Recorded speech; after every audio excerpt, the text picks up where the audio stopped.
Tara, at maglo-load na naman tayo ng ibon.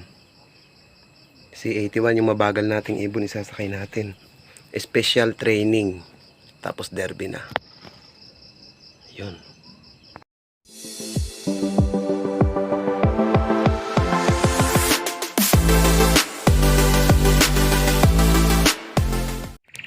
So yun mga kauragon, good morning.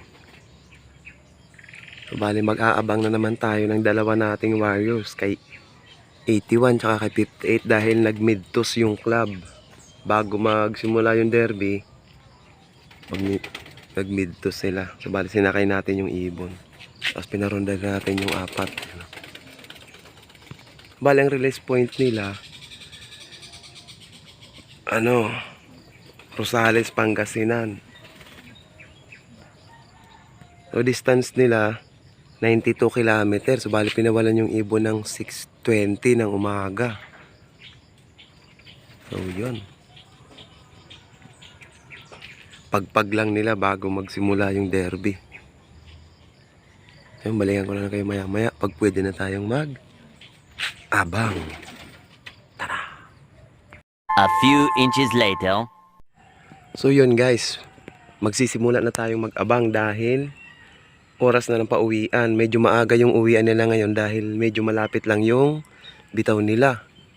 92 km lang. So bali ang speed sa mga oras na to, pag dumating yung mga ibon, 11 plus pa. Pwede na tayo mag-abang. Kasi medyo malapit lang naman yung special training na yun eh. So yun, abang-abang pa tayo. Ang ganda ng panahon, no? Meanwhile, so yun nga guys, eto na yung isa ko. Ayun, si 58. Ayun sa baba. 11 plus yung speed niya.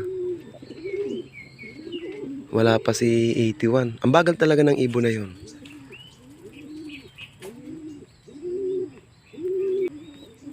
Ayos. Ayun siya oh. Ayos. Ang baba na. Hindi man lang napagod si 58 oh. Ayos. Sayang puling. Ay nako talaga. Ay salamat, dumating din yung isa. Si Bagal. Bakit puro galing ng south? Ayun siya oh, ayun oh. Ayun siya oh, oh.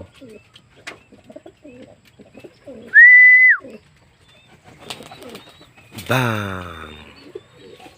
81 tsaka si 58. Ayos.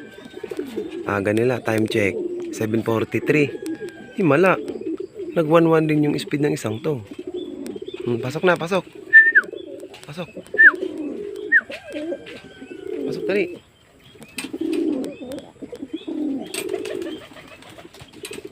Dali.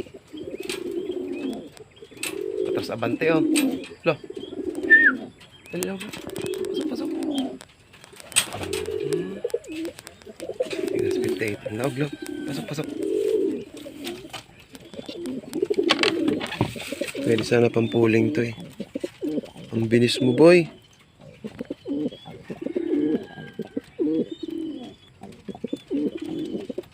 Ayos, kompleto na yung ibon natin. Sa 22. Ano na tayo? Derby na, Friday. Ito lang yung isasakay natin, si 81 hindi na. Kapos tayo sa budget. Thank you.